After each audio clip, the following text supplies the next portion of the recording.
অভিজিৎ তুমি ওকে চেক করে। জি স্যার জি।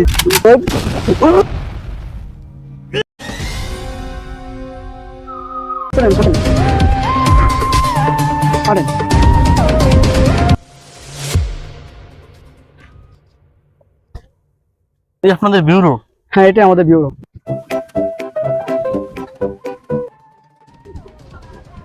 এবার আপনি যে দেখছেন না যে খুনিটাকে দেখছেন, যে খুনিটার স্কেচটা আমাকে বানাতে সাহায্য করেন, বলেন খুনির দৃশ্যটা আমি বলি। বলেন। খুনির চুলগুলো চনের মতো লম্বা, কান দুটো কুলার মতো বড়, দাঁত দুটো মূলার মতো, গেরুর দুগা সাপ দাড়ি খুনির।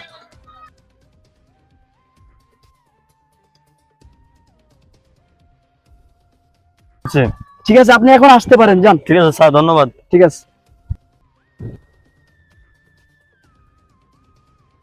হ্যালো অভিজিৎ, তুমি আছো কোথায়? তুমি এক্ষুনি আমাদের ব্যুরোতে আসো, কারণ তোমার সাথে আমার এখন ইম্পর্টেন্ট কথা আছে, তাড়াতাড়ি আসো।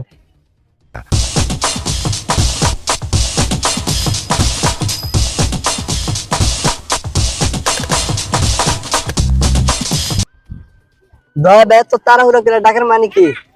দেখো অভিজিৎ, আমাদেরকে যে খুনির প্রত্যাশী যে সাক্ষী, উনি যে স্কেচটা আমাকে দিয়েছে বুঝছো, আমি স্পষ্ট দেখছি একেবারে আমাদের এসিপি স্যারের স্কেচটা উনি বানাইছে।